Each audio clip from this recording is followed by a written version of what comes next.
Alrighty, so welcome everyone. This is Travis. You know me as Holden on the Tempest crew, and we are here today to try our hands at the first Kobayashi Maru scenario.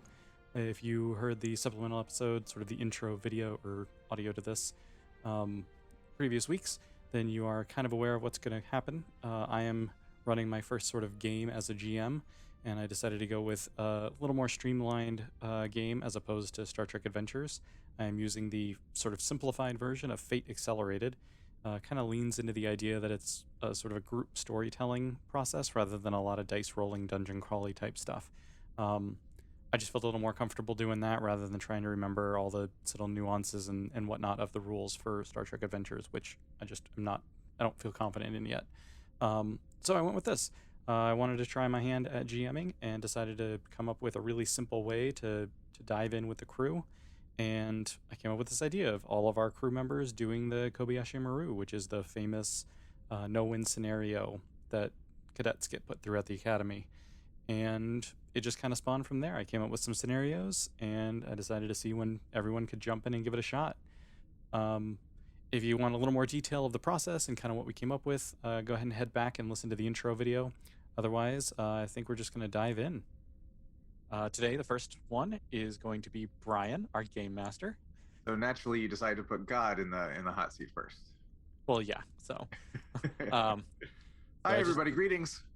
This way, because Brian is the game master, he at least can be a little more patient with me. This is our first time trying, and the first recording, and the first everything. I'm going to complain about everything all the time. As you should. You can try your best to blow up the scenario, all you want. So what we're going to do first is I want to quickly run through what Fate is as a system. Basically, the gist is everybody makes a character in Fate. That character has a couple things that are called aspects, and I'll get to those in just a second. But the only thing you roll dice for is what's called approaches. It's not pick one from different categories. There's only several categories. It's careful, clever, flashy, forceful, quick, sneaky, and that's it.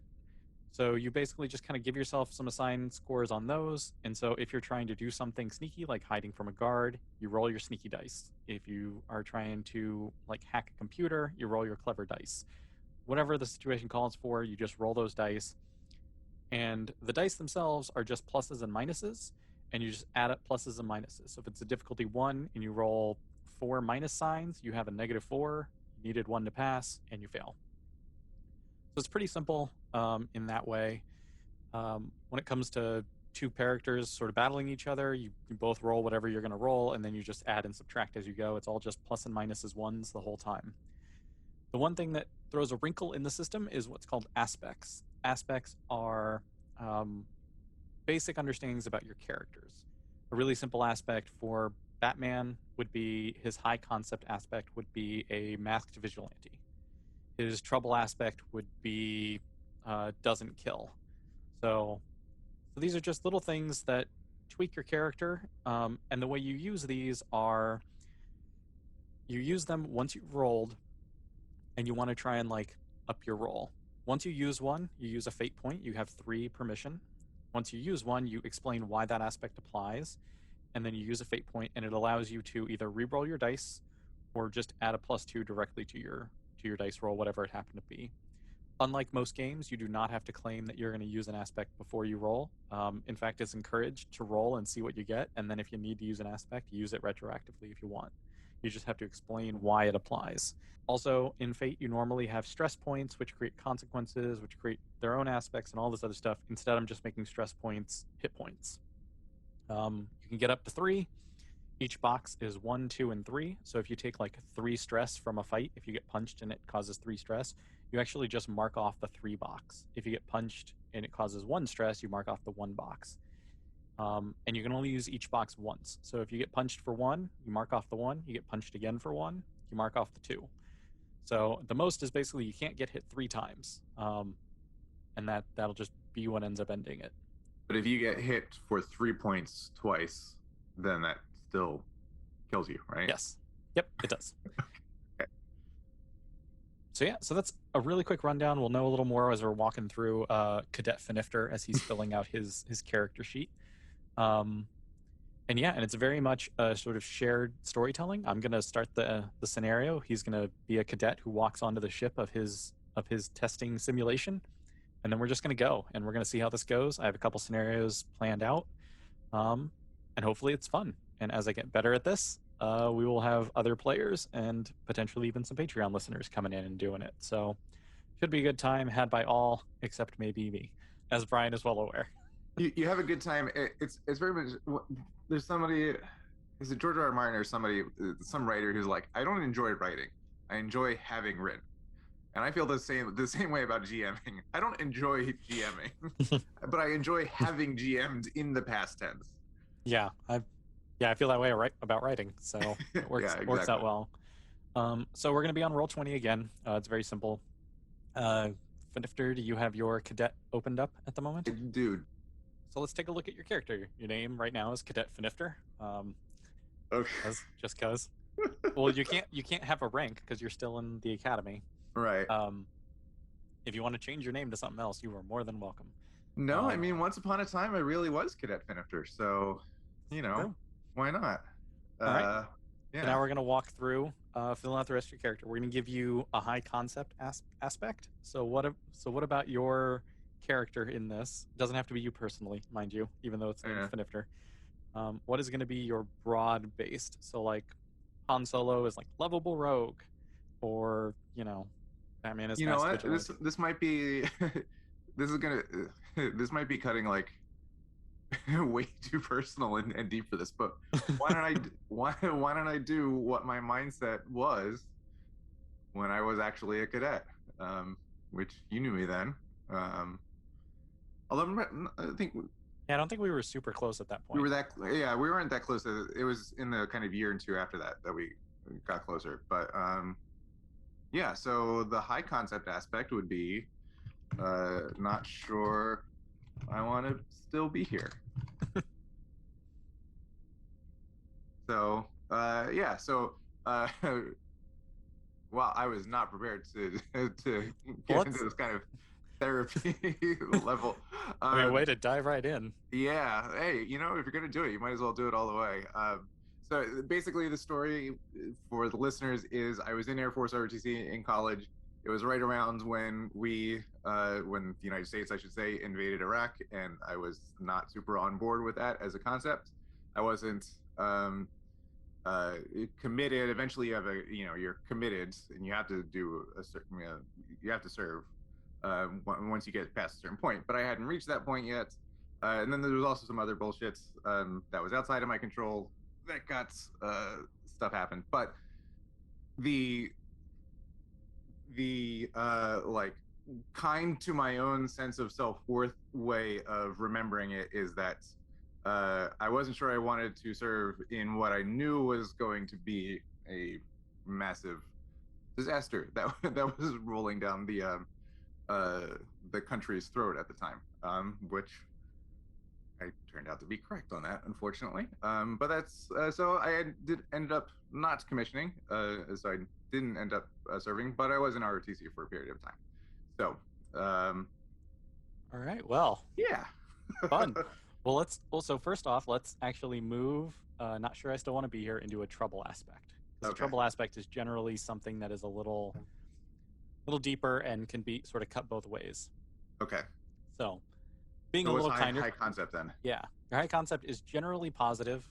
It generally is more just a base description of who you are. So, like, wants to change the world or something along those lines. About used to being God.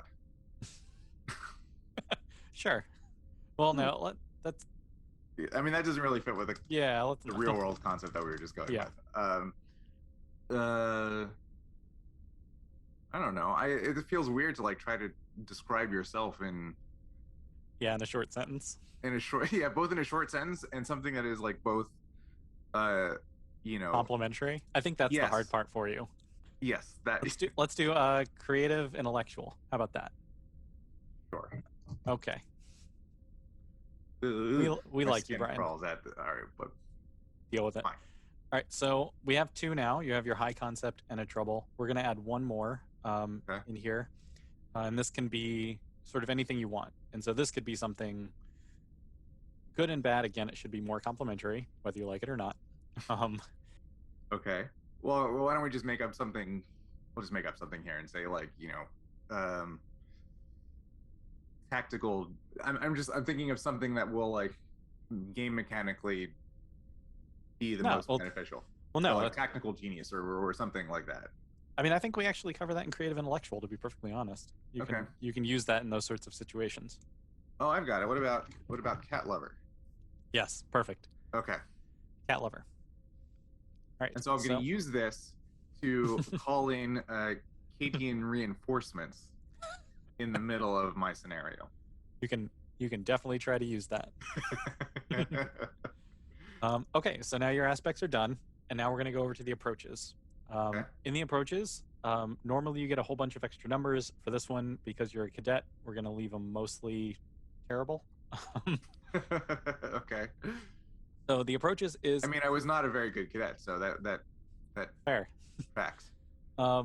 So the approaches, like I said, when you roll 4 dice. It's going to be pluses and minuses, and whatever the number is next to the approach that you list is going to be added on to whatever you end up rolling. So if you roll a -3 and your careful aspect is 2, you would actually roll a -1 type of thing. Or if you roll a 0, it would be +2. Okay. You get 1, 2, 3 1s, and then the rest are zeros. So. Okay. Creative intellectual, that probably means clever is the top one, right? Seems likely, yeah. Yeah. So 3 for that one? 2. 2. Okay. And now you can do 3 1s into any of the other ones that you want. I would say careful for sure. Yeah, I guess quick. I'm not a very flashy person. Yeah, true. Or forceful. So I'll say sneaky. All right. And then zeros for the other ones? Yep, 0 for flashy and forceful. Okay. And congratulations, you now have a character sheet. Cool. That is the entirety of it. Here is me summed up in 8 lines worth of code. Just like Westworld. Yeah. So in normal Fate, there are stunts and stuff gets added. You have more aspects and everything, and you get more points to distribute. But again, you're a cadet, and so we're just throwing you into the fire. So, Cadet Finifter, are you ready to try your hand at the Kobayashi Maru? Let's do it. Now, in the narrative stakes of this, because it's very important for the narrative to make sense. Travis, right. I'm all about the narrative. Do I know, as a cadet walking in, like the Kobayashi Maru and the nature of it, the character of it, or am I playing this as just like, oh, this is a Tuesday and this is training simulation number 37? That's a thing that I don't know if they really ever make clear in the canon, right? Like everybody knows about it, but if you knew that it was a test that you really couldn't win, that sort of defeats the purpose of it. Yep. So I would say, from your perspective, no. Like you're just going in and doing a normal simulation run. It's just going to be trickier than normal. So. Okay. Yeah, that is a question about canon. I think it's a really interesting one because it's like, it requires the person to not know ahead of time to have any effect, but then how do you keep that a secret for years, for 200 years worth of training, right? So you must have to change it up over time. But how do you do that anyway? Well, you do it by having multiple scenarios, which is what I have. So, Superintendent Souter. Mm-hmm. Alrighty. So, let's see. Where do I want to start you? Yeah, so your ship is going to basically be your character sheet. There's no like separate ship versus character tasks. Okay. So in this case, what would you like your ship name to be? Because I'm definitely going to let you name your ship. He's a way to put me on the spot. Lord. You have like an entire list, I'm sure. I know, but I don't have it up. And I was just I was organizing all of because my Tempest stuff is like in 10 different folders at this point. So I was actually just yesterday starting to clean it all up and organize it. Let's go with the USS Kitty Cat. USS Kitty. Kitty. Yeah, we'll do Kitty Cat. Both Ks. Okay. Because you're styling. Yeah. All right. So Cadet Finifter, welcome to the simulation. Your ship, the Kitty Cat, has picked up a distress signal from a nearby transport vessel, the Kobayashi Maru. The message states the ship was transporting a group of settlers to the third moon of Elbrus 4 when it came under attack from Klingons. Multiple ships decloaked, scanned the transport, and then opened fire. If somebody doesn't come immediately, the ship is going to be lost or destroyed. What do you do? And the ship is sent out a distress signal, yeah? Correct. That's the distress signal. Multiple ships, multiple Klingons decloaked, scanned us, and then opened fire on us. Okay. Ray shields don't arm weapons. Set an intercept course and get us there maximum warp. Alrighty. And you arrive. Okay. Right. When you arrive, you see a bunch of ship wreckage. Oh no. Well, scan the wreckage. Alrighty. So what you're going to do is you scan the wreckage. So what do we think you would have to roll for that? Be a difficulty 1. Let's see. What are you scanning for specifically? To identify the ship, whether or not it is the ship we're supposed to be rescuing. All right, we're going to say that's going to be careful. So go ahead and click the little dice on careful because you're just trying to figure out what the ship is. And the 0. Nope, you did not succeed. So you cannot tell what the wreckage is from where you are. You could potentially move closer and get a closer look. You could try maybe tractor beaming it, whatever you feel like doing. Well, so the Klingon ships are also there at the moment, right? Right now, the only thing you see is a bunch of debris. There's only the rest. Okay. Send out a broad band, all frequencies, hail. So basically, I'm assuming that the Klingons are still in the vicinity, but cloaked. And so I want to send out like a general broadcast of, we're here on a rescue mission. We have no intent. We have no ill intention. Oh, I should also ask, like, at what is the official, like, are we at war with the Klingons? Is it sort of like the weird Cold War that we got going on in the Tempest, or? Well, I'm placing this. I have to get a start date from you actually at one point, but yeah, the intention is that this is essentially the time frame with which the Tempest crew would be going through the cadet. So still under stressed out peace with the Klingons at the moment. Okay. But again, factions that don't want to be. Yeah, there's still Klingon dickheads running all over the place. Yep. So so you send out the hail and you get nothing back. Oh, come on, that's ridiculous. That's the silence of space comforts you. Yeah. And all's in space. All warriors are cold warriors. Okay. So let's move in closer to the wreckage. I want to scan it again specifically for any survivors, any life signs, or escape pods. Alrighty. If you're looking for life signs, I would say that would be clever because you're trying to suss out any life signs. So go ahead and use clever, and this is going to be difficulty 1 again. Okay. Hey, 3. All right. So while scanning the wreckage, you see you see a bunch of wreckage everywhere, but hidden amongst the wreckage, you see a handful of escape pods that do have life signs in them. Okay. Emergency beam out on all of them. All right. So you drop your shields to beam them out. Yeah. And immediately, three Klingon ships decloak. Oh, come on. Okay. When you try to get a lock on the life signs inside the pods, you actually don't get anything. Oh, interesting. Nothing to lock onto. So, let me. Can I beam the escape pods entirely into like a cargo bay? You can try. Sure. Yeah. Okay. Let's try doing that. So if you're going to try and beam those out, well, you're now under duress because 3 Klingon ships just appeared. So we're going to make this a quick action because you're trying to beam them quickly. Still only difficulty 1. Okay, here we go. What'd you roll? Nope. Negative. So again, remember, if you look at your aspects and you can figure out a way to BS why one of them applies, you have 3 refresh points. You have 3 fate points to spend, which will give you a +2 to any roll, or you can re-roll the dice. Either one. My hunch here is that it's a trap. So the readings are false and there are no actual life signs, no survivors, or at least on the escape pods. So I'm not going to use a fate point to do that. All right, and so since you've rolled, now it is the turn of the cruisers.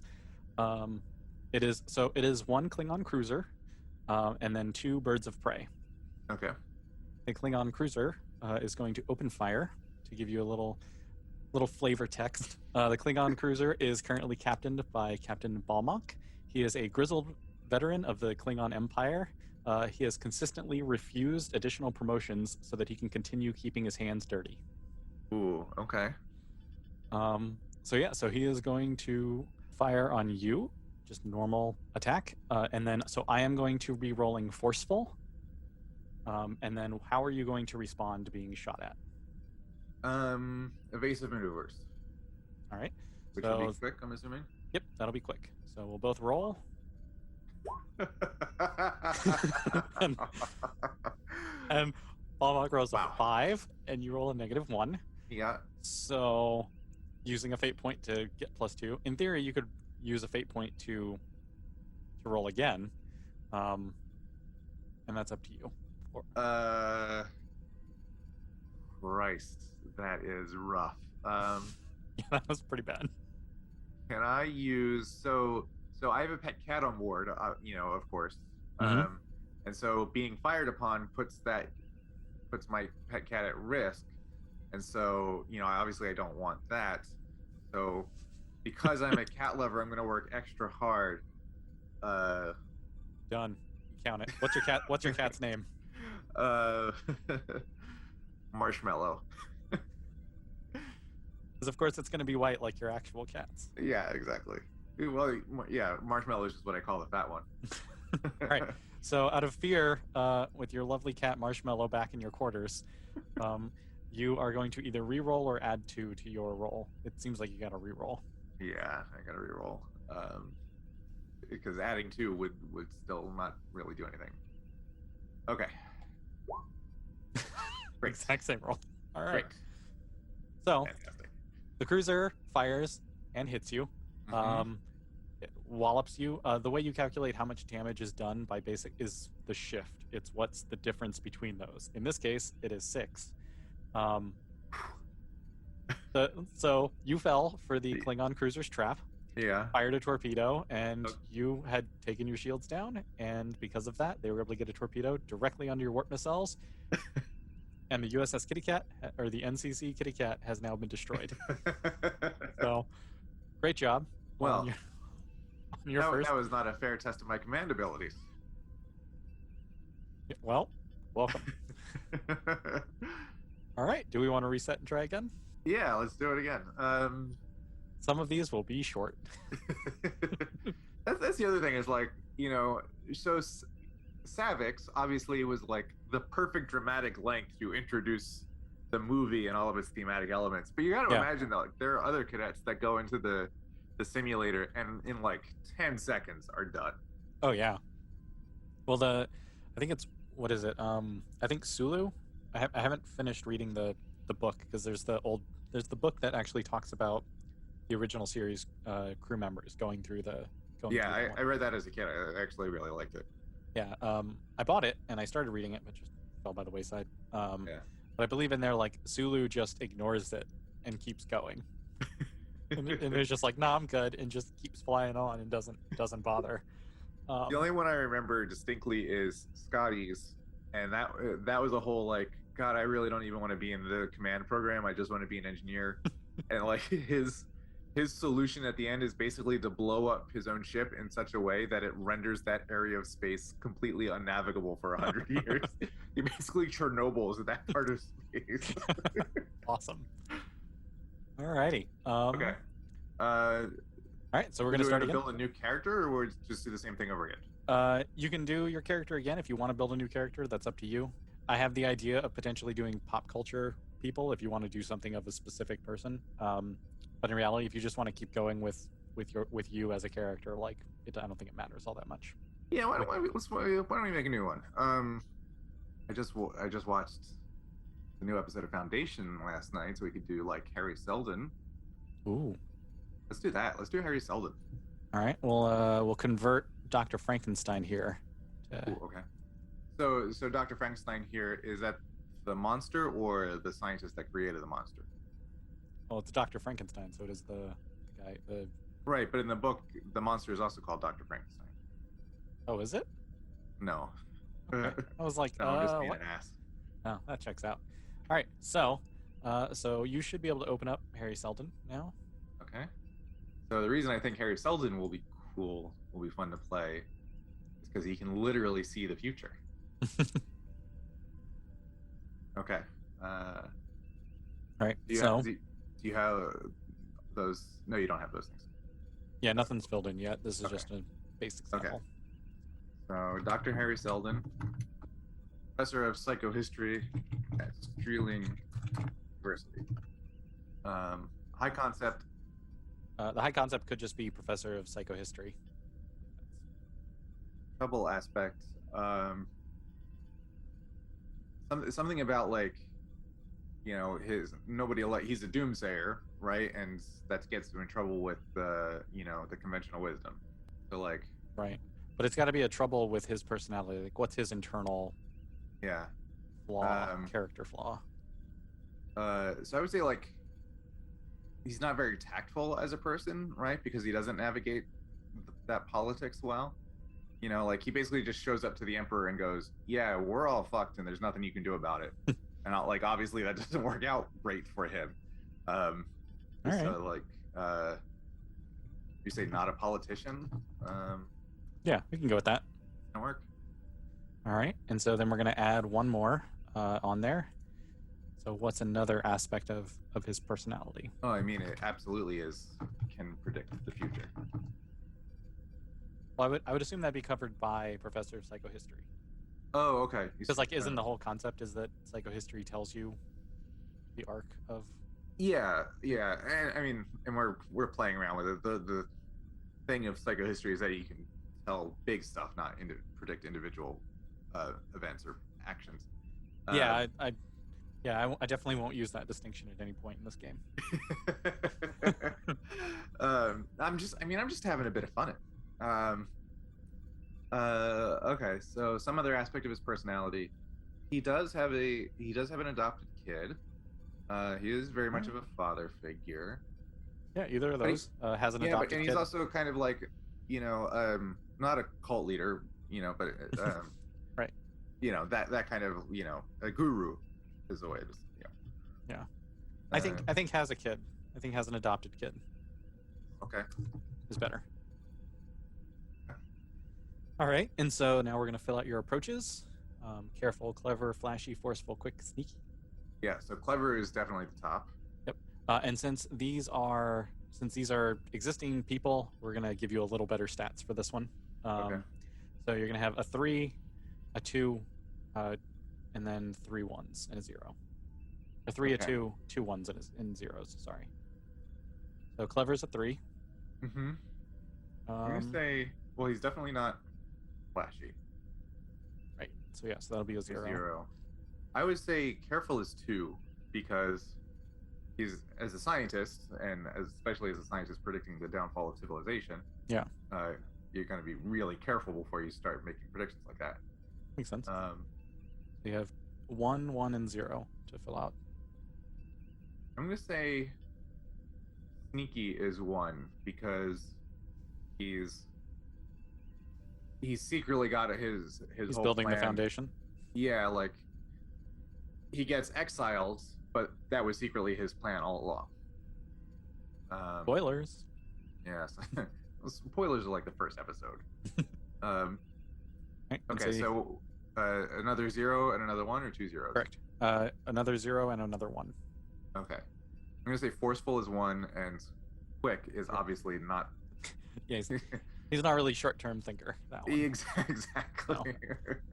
All right. So now we have Harry Seldon, Cadet Harry Seldon. He's a professor of psychohistory and has decided, you know, in middle age apparently, to join Starfleet. I'm like, let's do it. All right. Alrighty, let's see which scenario. Cadet Seldon walks onto the bridge and is flying let's say just the Foundation. How about that? Yeah. Well, the name of this, I don't know if it's from the books or not, but the ship as it is in the show that they they take to set up the Foundation, I think, is called the Deliverance. All right. The Deliverance. All right. So you're aboard the Deliverance, and your ship has picked up a distress signal from a nearby transport vessel, the Kobayashi Maru. Okay. The message states that the ship has become trapped in some sort of spatial anomaly. Without immediate assistance, the ship will be dragged into a rift at the center of the anomaly to some unknown fate. What do you do? Okay. So first, I want to sit down and see the future and work out the history of the next 2,000 years. No, obviously we're gonna rush to the rescue. I mean, not obviously. You can do whatever you want to do. No, you know what we're gonna do? Before we rush to the rescue, we're gonna take all of the data, whatever information the distress call has given us about the anomaly, and look up in our library, like try to figure out what it is before we even get there. That is going to be probably a careful roll. See, I can make an argument for clever too, because you're doing research. Yeah. Is there a way to combine two No. rolls? No, you just gotta pick one. I'm gonna say careful because you're carefully investigating a bunch of data. If you were trying to do something with the data, that's one thing. But research I'll put as careful. So fine. Deal with it. Okay, so I succeed. So you succeed. From the data, you sit down on your bridge and you're able to calculate out that it appears to be some sort of spatial interface, sort of a rift in space-time. You aren't sure exactly what's on the other side because these sort of things are quite rare, but you can tell that there is some sort of space on the other side. It's not like they're going to get sucked in and be destroyed. They're likely going to get sucked in and transported somewhere, but you don't really know another where. dimension or something, or another like parallel universe. Yeah, some Star Trek bullshit. Okay. Does this tell me anything about like precautions I can take before I get there, in terms of like tuning my shields for frequency or polarizing the hull or blah blah blah, whatever? Nope. As far as you can tell, there is no escape. Oh, lovely. So, okay. And in the time that you were doing that, the Kobayashi Maru has drifted ever closer to the rift. Okay. Let us rush to their aid. Alrighty. So you take off at warp whatever and arrive. Right now you are outside of the effect of the rift. You see the Kobayashi Maru. The power is sort of drained. It's kind of listing and it's kind of being pulled softly towards the center. It's pretty close at this point. But you are not within the effect of the rift at this point, but you're watching and like it's getting very close. And in terms of transporters and tractor beams, currently out of range. Yeah. Okay. I want to I want to invoke the professor of psychohistory to act to predict what actually will happen next. All right. Well, you got to come up with some reason. Excuse me. You're going to do something that will tell you what will happen next, and then you can invoke the aspect. It's a matter of like, the aspects are why you're doing that thing and get a +2. So what are you doing to figure out? Like, you can try doing a scan. You could shoot a probe. Like, yeah. I'm not going to make it fall into the rift right this second. It's getting very close. But yeah. Okay. Well, let's do a probe. Yeah, we'll shoot a probe. You could hail them too. Direction. Huh? You could hail them too. They look listless, but they do still have power and life support at the moment. Okay. Well, let's do the probe and then we'll hail. All right. Got time for that. All right. So you're gonna launch a probe. You're trying to do it quickly, I'm assuming, because you're trying to get a probe out there. It's either gonna be that or flashy. So you're just screwing me. It's gonna be a difficulty 0. So like. Okay. Yeah, I would say quick, more than flashy. All right. So yeah. So quickly, you try to do. Oh my god. Roll 20 doesn't like you. So -3. Yep.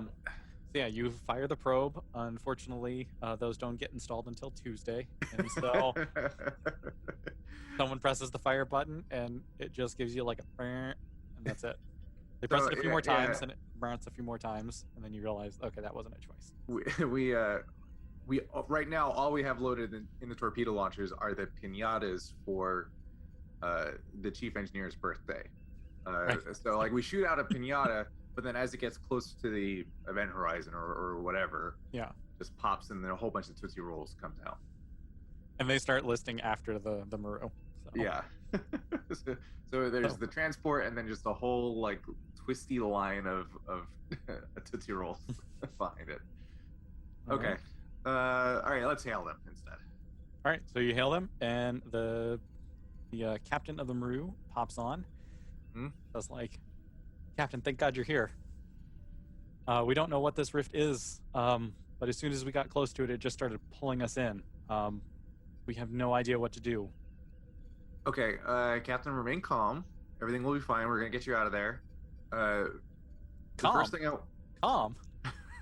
First thing I want you to do is test your engines and whether or not this is like a Chinese finger trap sort of situation. So the more you is it like quicksand? And hence where the more you struggle, the worse the effect gets. Currently, we have not noticed that effect. We're at full power on our engines right now. It's slowly draining. Our ship is like we're losing power. We've diverted all power to engines just to keep ourselves out of it for the time being. Including life support? No, not yet. That's the only system we have still remaining at the moment. Okay. But it's very dark in here, so.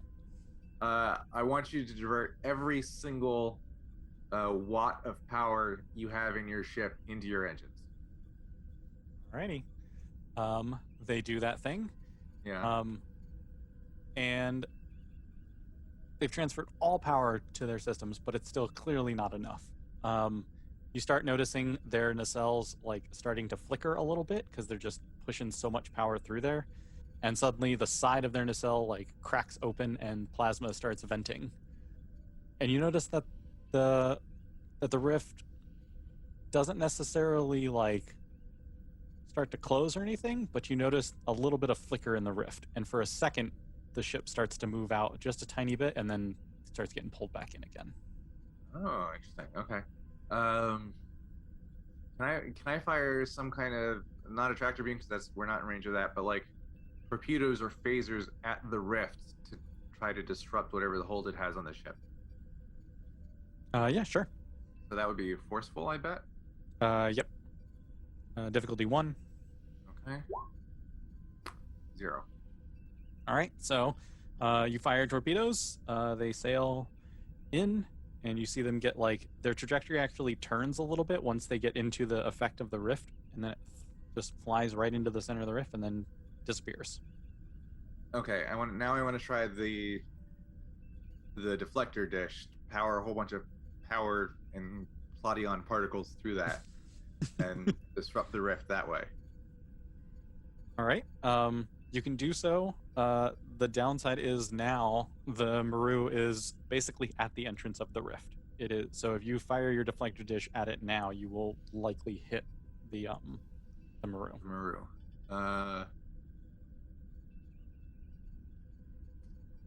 Yeah, I'm gonna do it anyway. All right. That is going to be. Tell you what, if you can explain why this will, if you can technobabble your way into something decent to why this would be a clever maneuver, I will let you use clever. Otherwise, you're going to use forceful. Yeah. So that flicker that the anomaly gave off from the torpedo, that essentially disrupted the electromagnetic spectrum transmissions from the rift, just enough to get kind of just a very vague general profile of the energy signature of the rift itself. Obviously not enough to seal it or cancel it out or anything like that, but a very broad strokes idea of the energy profile of this rift. And so my chief engineer has come up with essentially the metaphor that he's going to use is like two waves crashing into each other, like calibrating the wave that we emit from the deflector dish to be exactly opposite the wave of what the rift is projecting, and so those two wavelengths will then cancel each other out. Alrighty, good enough. I'm gonna go ahead and let you use clever. But before you fire, the Maru, again, sort of listing into the rift itself, sees what you are doing, and the captain comes on screen and says, "My God, man, what the hell are you doing? You're going to kill us." Our shields are down. Do not fire. All right, Captain, transfer every available watt of power you have into your shields, and hold on. Alrighty. So yeah, go ahead and use clever. It's gonna be a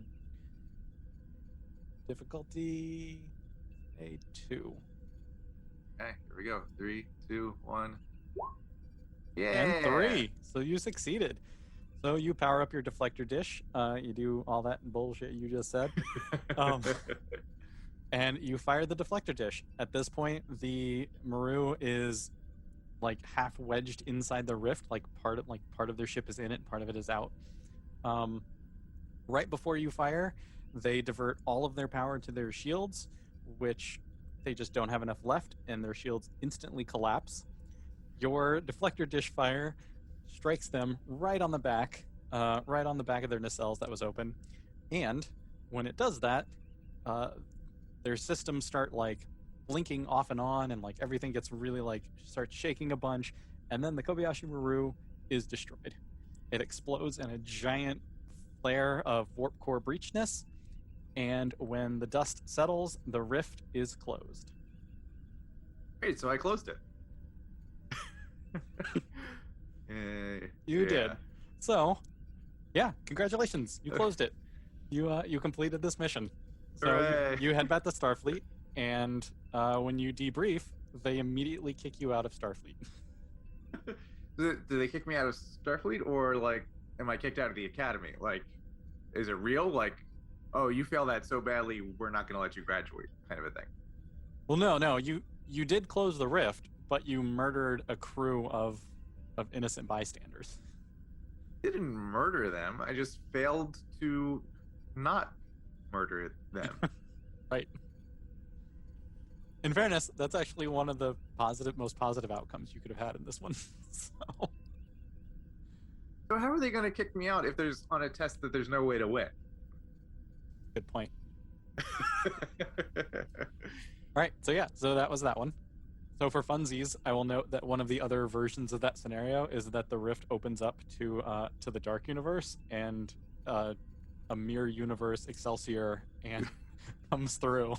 I kind of had a suspicion that the mirror universe was connected there in some way. Yeah.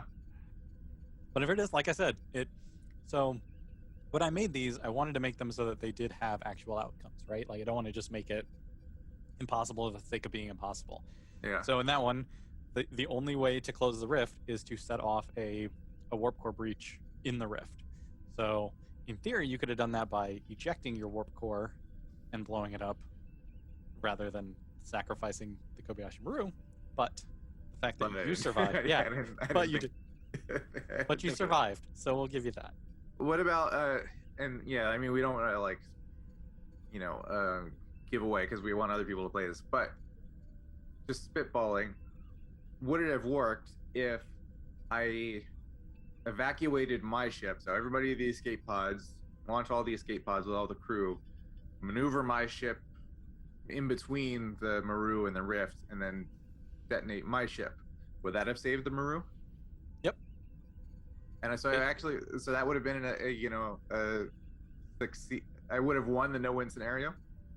Sort of, yeah. I mean, you would have died, but yeah, that's sort of the best outcome of them, is you figuring out that the warp core breach does it, and then going in and setting off warp core breach, or because you can't go get them. First of all, like, yeah, if you got within range to transport tractor beam or anything, you were going to immediately be caught in the rift, and there's no escape once you get into it. So yeah, in theory, it was like, what are you going to do there? So there is an answer. It's just one that, like, in the time frame and everything, it just is not. You're not gonna get. Yeah. You're not gonna get it. So, and yeah, the point is to record all of these before any gets to air. So yeah, so no one will have the. If someone just immediately like, let's go destroy our ship in the middle of it, like, I'll be like, okay, and congrats. And that's the wonderful thing about being a GM, is that like sometimes that shit happens, and you're like, okay. A great example of that is Tara in Border Dispute in 1.3, where she's like, no, I'm gonna because she came so close to walking away from doing that autopsy. Oh yeah. And then Changed the whole episode. yeah, and I'm like digging my fingernails into my palm in that moment. He's like, "No, I'm gonna go do it," and goes and does it, and then that's the whole episode. Anyway, All right, so we've done 2. I'm not sure how long we've been going. Probably nearing an hour, maybe. I do have one other one that's a little more experimental that I think would be fun to try. And you can be my guinea pig, because if it goes terribly, then I don't have to do it with anybody else. So yeah, no, let's do it. The rule of 3. all right, so go ahead and open up Cadet Finifter. We're going to do it as your self cadet, as opposed to some random person. Okay. Bye, Harry. Thanks for your service. Alrighty, so you walk on, and you are ready. Are you ready? I'm ready. What's a star date for this area, or for this time frame for us? So season 1 is 1600 something. So start date 16 blah blah blah 16/3/39.2. That would be season 1. Season 2 is start date 17 blah blah blah. Gotcha. All right. So you walk onto the bridge. It is star date 16/319.2. You are currently traveling at warp 3. Yes, I remember it was a Tuesday. You are currently traveling at warp 3 past the Clayton Nebula en route to Embry 5. Your ship, the Kobayashi Maru, has picked up an unidentified distress signal from your previous location. The message provides no information on the distress, but it does contain your personal authorization code. What do you do? I'm half tempted to do the Sulu maneuver here and just keep going, just to completely ignore it. All right, is that what you want to do? No, that would be boring. Would it? Can I? So is a transmission coming in from nearby space? Mm-hmm. Is what you're saying. So can I essentially? Is it a hail that I can return and then open up a channel? Nope. It's just a message coming in. Yep, just a garbled message with your personal authorization code. Okay. So step 1 is to try to decipher the message, to clean it up, to decrypt it or whatever. All right. So we can try to get a sense of what it says. Okay, so you want to try and do that. How are you trying to decrypt this as fast as possible, or are you trying to do this as thoroughly as possible? Thoroughly as possible. All right, we're going to go ahead and use Clever then. It is going to be a difficulty 1. All right. 3. Ooh, nice. All right, so you sit down and you work on this. You have the authorization code because it's yours, and you start garbling and you start like digging through the data to see if you can figure out what this message says, get any sort of extra information on it. While you're working, you have a sudden sharp pain in your leg for just a moment, and then it disappears. And then afterwards, there's just like this slight tingle that's sort of like just on like your left leg. It's just kind of like sitting there and tingling and feeling weird. But in that time, you do figure out that these are your personal authorization codes, and the message itself seems like it was sent from a Federation ship of some sort. You can't really get a read on anything, and it's all very garbled. When you try to like play it, it just like sounds like the entire message is trying to play instantaneously, and then that's all stretched out. Can I tell if it's a Starfleet or a civilian ship? Yes, you can tell it's a Starfleet ship. Okay. So let's change course to intercept the origin point of this. And while we're en route, I want to go to sickbay and get my leg checked out. All right. Okay, so you turn around. You start heading back. It's not far enough that it's not going to like take very long. Oh, also, if I can recon real quick, I want to notify Starfleet that this is what we picked up. Like, I want to notify them before we get there. This is what we picked up. This is what it is, and this is what we're doing in response. All right. Do the order of operations. Which one of these things do you want to do first, second, third? Yeah. Okay. Because time is going to pass for each of them. So we've already decrypted the message, right? So that's done. Well, it's not decrypted, but yeah, you can tell it came from a Federation. It looks like it's a Federation code. Or unfuckified. So that is done. So we're going to notify Starfleet first and say, this is the transmission we picked up. This is as near as we can tell. This is what it says. and this is what we're going to do in response, which is go there. All right, And so then you're going to go ahead thing and number roll 3 for. is actually going there. Okay, so the first thing you're going to do is you're going to notify Starfleet then. Yes. All right, so you're going to go ahead and roll for me. That is going to be I'm going to say flashy because it's notification of some. You're trying to send out. I would have called it careful. Can I make an argument for careful? I know you're doing it because you're trying to be careful, but the act itself is flashy. You're trying to send a message. So flashy, difficulty 1. Okay, here we go. Nope. Negative 1. All right. So yeah, so you try to send out a message, and when you send it, when the ship hits send, it like doesn't seem to go. Something similar in terms of the garbled fashion of the last message that you found seems to now be happening with your communications. And in that time, while you're trying to send that message, the tingle in your leg has now spread up to like your midsection and down to your feet, and like some pain is now in your leg where the tingling had originally started. Okay, so next I'm gonna go straight to sickbay and get this checked out. All right. So you go to sickbay, and they look at you, and they run some scans, and they can't seem to find anything at the moment. Is there anything you specifically want to try and scan for? You just doing a normal scan just to see what the pain is and stuff, or? Yeah. So I'm gonna say any sign of like temporal. I have a hunch that it's like a temporal thing. Like what's the episode? First or second season TNG where like they pick up Picard in a shuttlecraft from like 6 hours in the future. Yeah, that one's bad. Yeah, it's not a great one, but although your reaction just now makes me think that it's probably not like that episode. So I want them to scan specifically for any kind of like temporal or universal, dimensional out of phaseness. Okay, so you want to see if your leg is out of phase with time. Yeah, or either out of phase with time or in the wrong multiverse. All right. Which by the way, I just had my physical the other day, and the doctor says, once you hit 40, you really need to get checked for multi-temporal dimensional out of phaseness, every year. It's a good tip. Keep that in mind, listeners. All right, so we're gonna go ahead and make that a clever because you're looking for a very specific thing. Okay. It is gonna be difficulty 3 because it's like the thing you're looking for is quite specific. Okay, I'm gonna invoke creative intellectual here. All right. Oh, but I can do that retroactively. I don't do that. Yeah. Okay. So let me roll. Hey, 2. 2. All right. Difficulty 3 though, so I'm still going to invoke the aspect.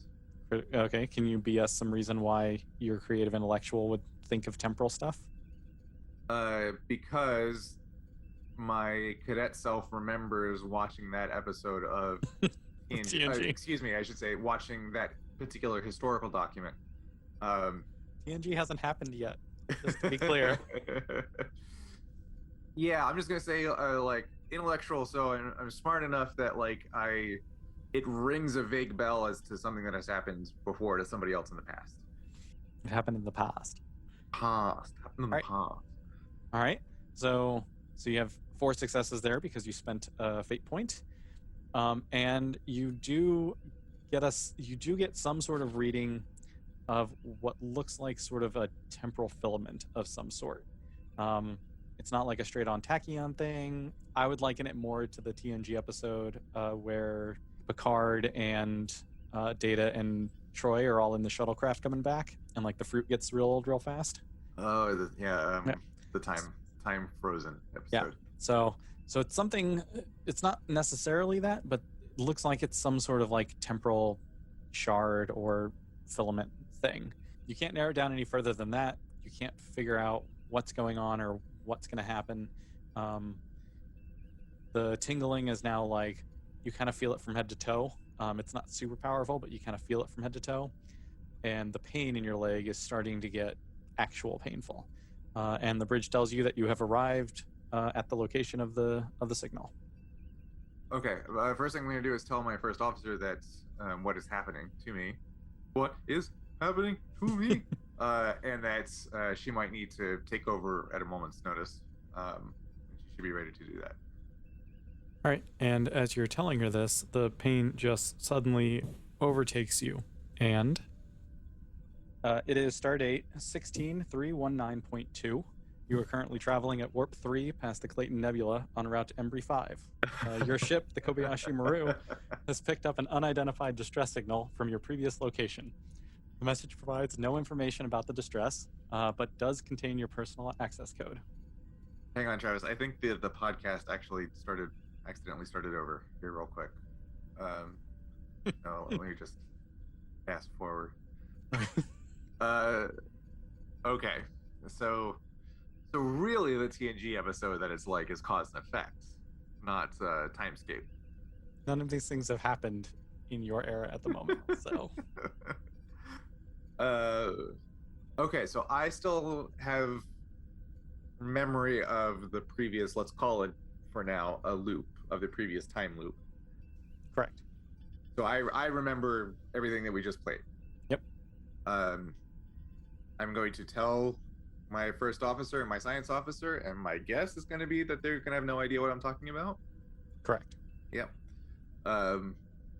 Okay, so I want to tell the science officer to run an in-depth temporal related scan of the ship and the surrounding space. All right. So go ahead and do a how are you scanning? Are you trying to be thorough or are you trying to be fast? Thorough. All right. It's going to be careful. Difficulty 3 again. Okay. And a 0. Nothing. Okay. So yep. Scan comes back negative. Okay. This time we're going to try flying away from the signal towards the nearest starbase. All right. So you set up and you tell your ship, the Kobayashi Maru, to head to the nearest starbase. That is starbase 1, 2, 3, 4, 5. And right before you yell engage, or whatever your catchphrase happens to be, you have a weird pain that pops into your left leg. It's real sharp for a second, and then it fades, and then there's just this weird tingling sensation throughout your leg. And so you click engage, and your ship takes off. It's got a ways to go. You're pretty far out of range, as they put it. So what are you going to do on your way there? I guess I'll go back to sickbay and get it checked out again. All right.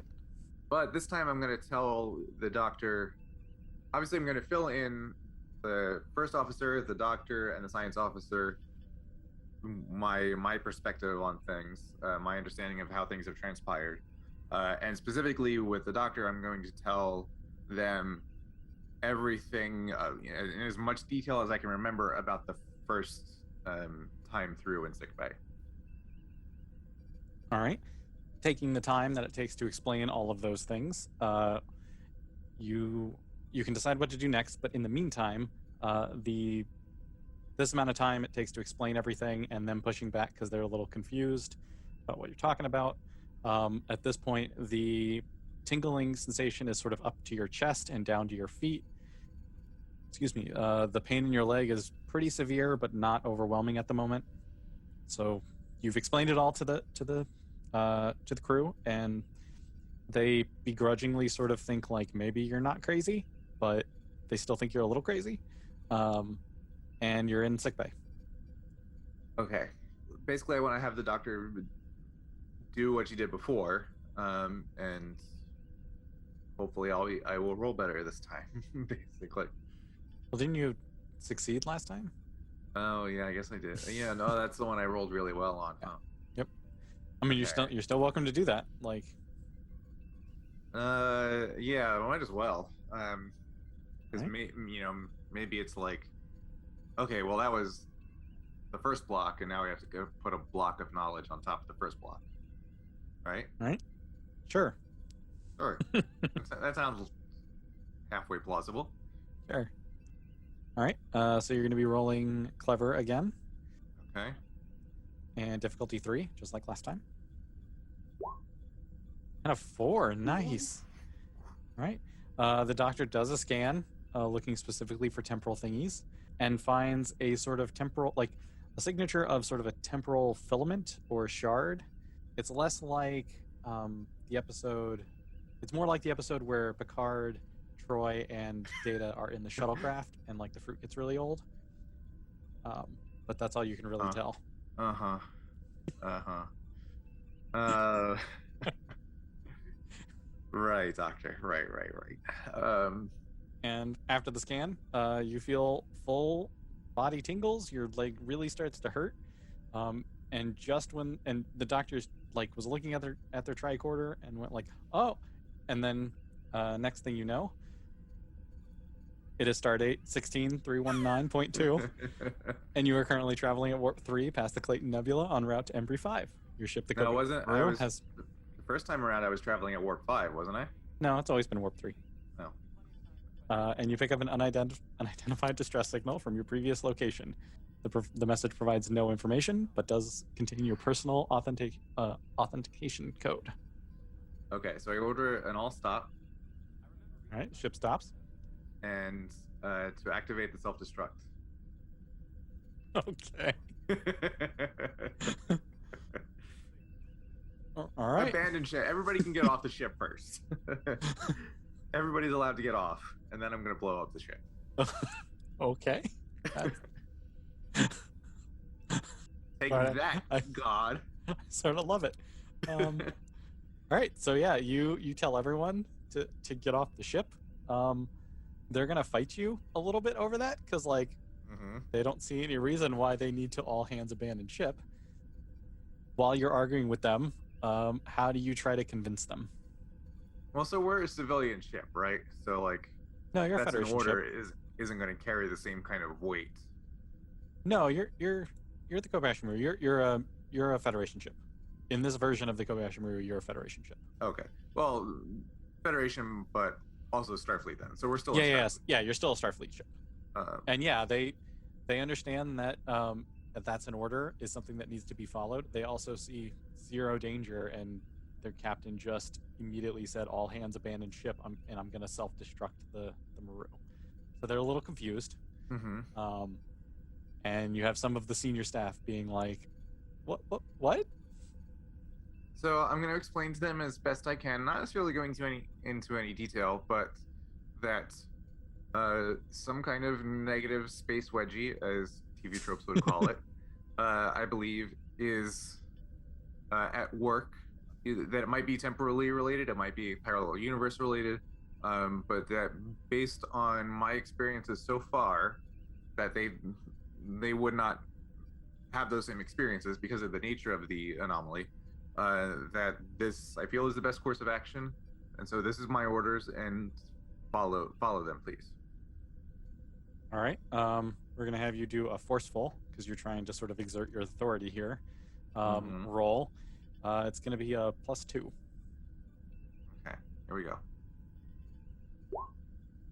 Out of 1. Okay. You still have 2 fate points, so if you can come up with a way one of your aspects happens to fit.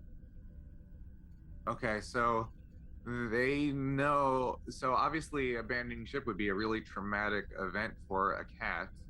And they know how much I love my cat, and so they know that I would not ever subject it to that kind of stress lightly.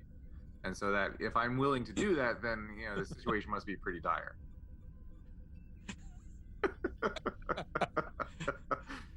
No. No. Only because you used it before already in the exact same reasoning. You can come up with some other way. I mean, this is a different way. It's like keeping my cat safe. Okay. I mean, nope. Come up with something else. Well, the problem is not sure I still want to be here. Is if anything gonna work against me? Because they're gonna go well, obviously, sir, you don't want to still be here, so you're just looking for a way out. So, and you can't reuse aspects, right? So I already used creative and electrical. No, you totally can. Oh, you can. Yeah, you can reuse them as long as you have fate points to spend. You can also use Oh, more than one aspect on a single roll, but it costs you extra fate points. But you can't use one aspect more than once on a single roll. gotcha. Okay. All right, then let's use creative intellectual, um, and say that I explain in great detail my uh, experiences up to this point, my loops through the system, and I advance a theory, whether or not I'm pulling it out of my ass or not. I advance a theory as to what I think is actually the nature of this phenomenon, um, and that it poses a threat to my health because of the tingling and whatnot that happens as part of it. All right. Um, I'm gonna. yeah, Yeah. so Good that's enough. my persuasion. Yeah. So you go down to one fate point. You now have one left. Okay. You successfully convince the crew, and sure enough, they all hop onto the escape pods and head out. Um, you now have a pain in your thigh and some tingling left over after the fact, and so you're alone on the ship now. The tingling is kind of creeping up your leg, and a very small, dull ache in your leg at this point. What do you want to do now? Okay. Well, because you need more than one officer to set the self destruct. So I'm assuming the first officer or whoever is like Sure. we've said that a lot. Yeah.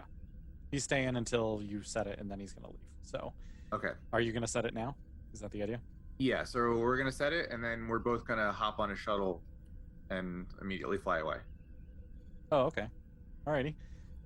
So you set it. I'm not gonna make you roll for that. Mm-hmm. And you and your first officer jump onto a shuttle, the um, the the caddy kit, and and yeah, you fly off. You make it to a safe distance, and then the Maru explodes in a giant flash of light. Yay! And I the always wanted to do that. the first officer was a little weirded out by that statement, but not much happens. The pain in your leg is now getting stronger. The tingling sensation is nearing the entirety of your body. Okay. Is there a Class M planet in range? Um, no, you're out in interstellar space. Okay. Are there any other ships nearby? Nope, the nearest ship is at Starbase 12345. Um, and so they could dispatch someone if you want, or you could head there if you want. Uh, But that's the nearest ship. yeah. Well, we're not going to get there very fast in shuttlecrafts and escape pods. So, yeah, I guess we'll signal them and have them send a ship to come pick us up. All right. So you and the first officer, you send out a distress signal to try and ask for help, so that obviously a ship can come pick up all of your escape pods and shuttles. And it is stardate 16319.2. You are currently traveling at warp 3 past the Clayton Nebula en route to Embry 5. Your ship, the Kobayashi Maru, has picked up an unidentified distress signal from your previous location. The message contains no information, but does contain your personal access code. So when everything resets, what's what kind of transition effect, if any, do I personally experience? Because I don't. It's not like a Groundhog Day thing where I need to go to sleep or die, right? Because it's happening. Right before it happens, like the pain in your leg gets stronger, your whole body is sort of tingling, and the pain hits very hard for a quick moment, and like your eyes go white for a second from the pain, and then you're just standing there on your ship's bridge again.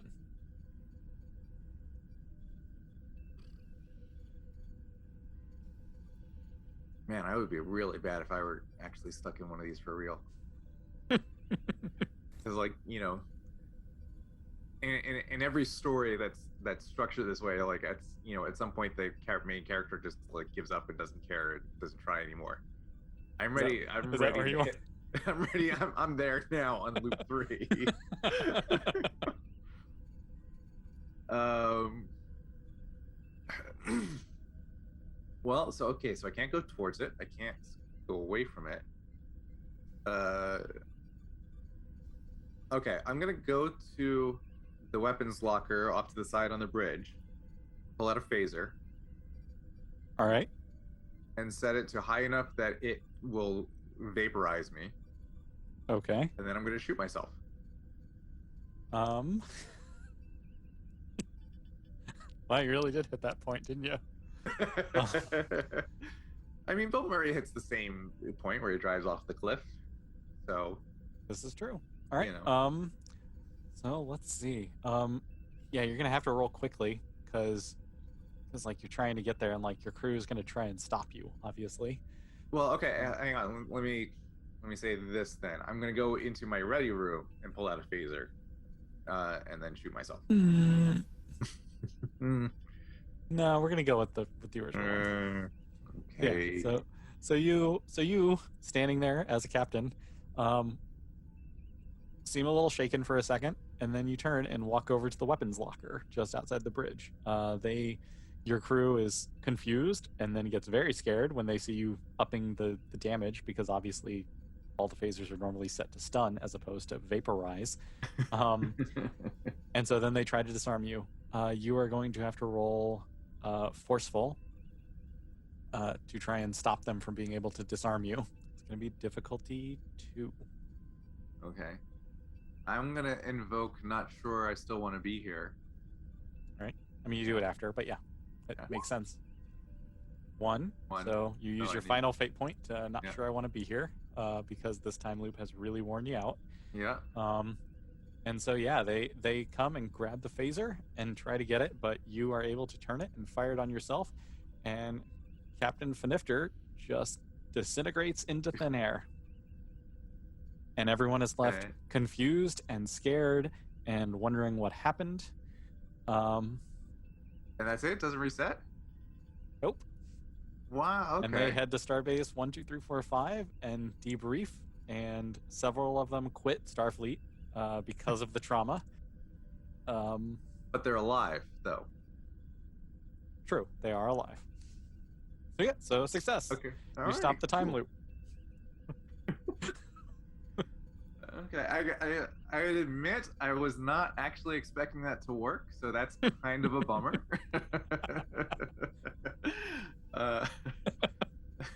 Yep. It feels like, every time loop movie or episode I've ever seen gets around that. Yeah, killing yourself doesn't actually work. So, little upset with TV tropes right now at being lied to.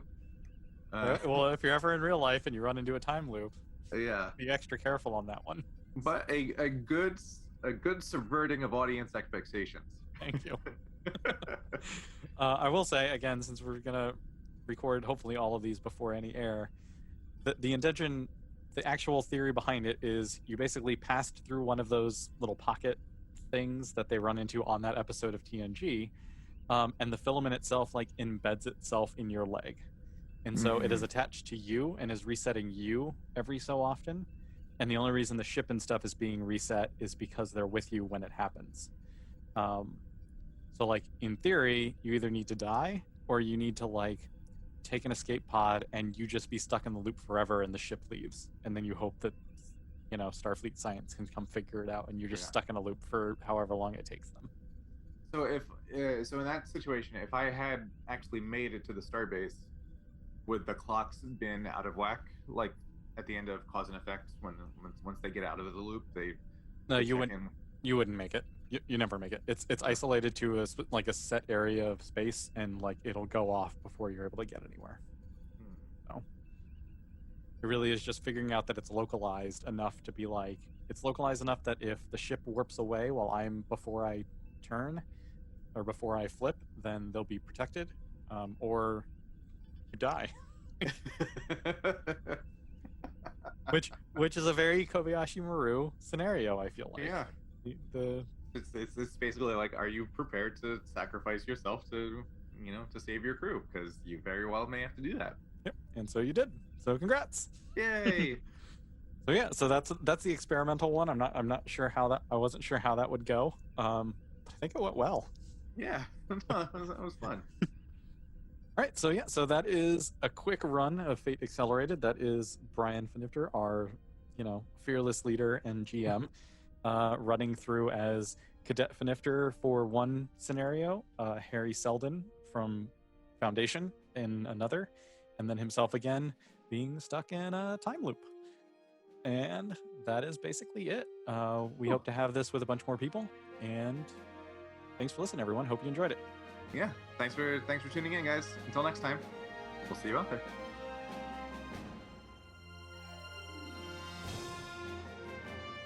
Thank you for listening to this supplemental episode, and tune in next time to get your first taste of our newest crew member, Conrad Smythe, voiced by Matt Muller, as he takes his turn in the simulation chamber. Until then, join us on social media. You can find us on all the various platforms under the handle Starship Tempest, or check out our Patreon with the same name to support us, and maybe one day find yourself in the captain's chair facing off against the Kobayashi Maru. We've got a couple more of these Maru scenarios coming for your enjoyment as we gear up for Season 2, which is right around the corner.